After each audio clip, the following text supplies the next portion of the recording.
नवाब मलिक हे अजित पवारांबरोबर आहेत का? आज अजित पवारांनी या संदर्भामध्ये विधानसभेमध्ये एक स्टेटमेंट दिलं। त्या स्टेटमेंटमध्ये अजित पवार असं म्हणाले की ते पत्रकारांवर डाफरून असं म्हणाले की मुळात नवाब मलिक यांनी आधी ठरवलेलं नाहीये की ते कुठल्या बाजूला आहेत। त्यांचं देवेंद्र फडणवीसांचं पत्र मला मिळालेलं आहे। आधी नवाब मलिकना ठरवू दे ते कुठल्या बाजूला आहे, नंतर मग आम्ही या संदर्भामध्ये विचार करू।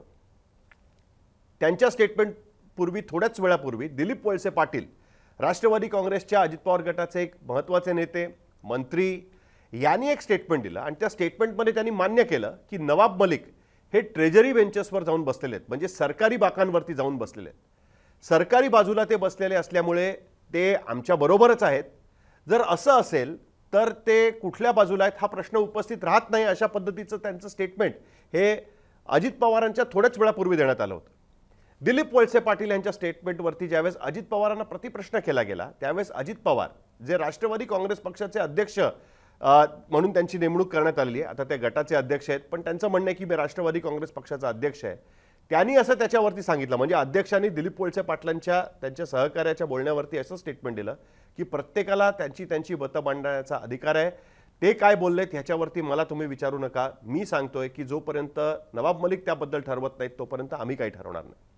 आता प्रश्न हा उपस्थित येतो की देवेंद्र फडणवीसांनी अजित पवारांना काय विनंती केली आहे, तर नवाब मलिक यांना तुम्ही तुमच्याबरोबर घेऊ नका। महायुतीबरोबर नवाब मलिक असणं काही बरोबर नाही, हा देशाचा प्रश्न आहे।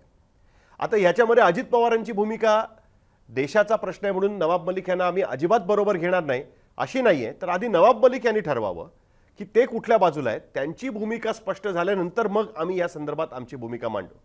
प्रफुल्ल पटेल यांनी सुद्धा हीच भूमिका या संदर्भात मांडलेली आहे। प्रफुल्ल पटेलांबद्दल या व्हिडिओमध्ये मी नंतर बोलणार आहे, पण त्यापूर्वी प्रफुल्ल पटेल यांनी सुद्धा या संदर्भामध्ये हीच भूमिका मांडलेली आहे।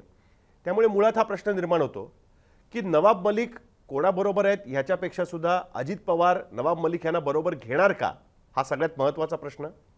दुसरी गोष्ट अशी की जर ते ट्रेजरी बेंचेसवर ऑलरेडी बसत असतील आणि अजित पवारांचं त्यावरती असंही म्हणणं आहे की तो अधिकार आमचा नाही आहे, ते विधिमंडळ सचिवालय ठरवतं, विधानसभा अध्यक्ष ठरवतात, पण जोपर्यंत त्यांच्या पक्षाकडनं त्यांचं नाव जात नाही तोपर्यंत नवाब मलिक यांना ट्रेजरी बेंचवर बसण्याची परवानगी कशी काय मिळते, त्यांचं नाव तिकडे कसं काय जातं। आणि माहितीनुसार नवाब मलिक यांची जागा ही अजित पवारांच्या एक्झॅक्टली मागे आहे, म्हणजे उद्या विधानसभेचं चित्रीकरण झालं, लोकांसमोर आलं आणि नवाब मलिक विधानसभेच्या सदनामध्ये जाऊन बसायला लागले तर तिथे ते अजित पवारांच्या मागे बसलेले आपल्याला बघायला मिळतील।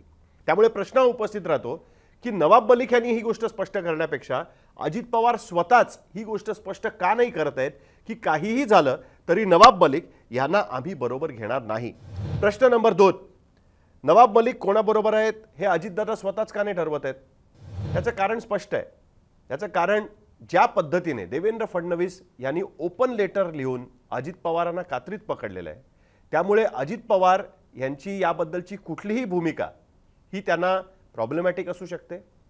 त्यांच्यासाठी हे ठरवणं फार सोपं नाही आहे, कारण यापूर्वी अजित पवार स्वतः प्रफुल्ल पटेल आणि राष्ट्रवादी अजित पवार गटाचे इतर काही नेते हे नवाब मलिक यांना भेटायला त्यांच्या घरी गेले होते। या संदर्भातली त्यांचे फोटोग्राफ्स हे त्यांनी स्वतःच ट्विट करून लोकांसमोर ठेवलेले होते। एका पद्धतीने हा क्लेम केला गेला होता की नवाब मलिक हे अजित पवारांच्या बरोबर जाणार आहेत।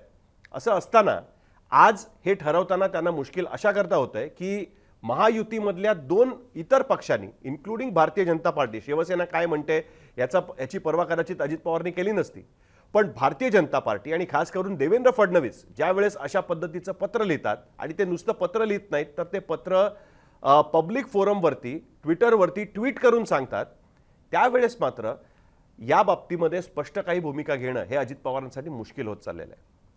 अजित पवार तडकाफडकी निर्णय घेण्यासाठी स्पष्ट बोलण्यासाठी प्रसिद्ध आहेत, पण या भूमिकेमध्ये मात्र अजित पवारांना स्पष्ट भूमिका घेता येत नाहीये आणि म्हणून नरोवा कुंजरोवा अशा पद्धतीची भूमिका कदाचित ते सांगायचा प्रयत्न करतायत। आणि म्हणून त्यांचं म्हणणं आहे की आधी नवाब मलिकना ठरवू दे, नवाब मलिकांनी या बाबतीत स्पष्टता दिली की त्याच्यानंतर आम्ही ठरवू, आणि जी गोष्ट आता दिसते त्याच्यानुसार नवाब मलिक ही भूमिका कधीच स्पष्ट करणार नाहीत।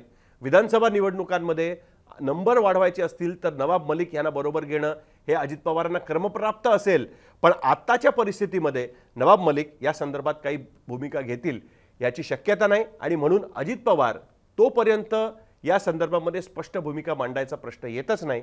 नवाब मलिक अदृश्य स्वरूपात बरोबर असले तर ठीक आहे, पण दृश्य स्वरूपात बरोबर दिसून येत, म्हणूनच अजित पवार या संदर्भामध्ये स्पष्ट भूमिका मांडत नाहीयेत.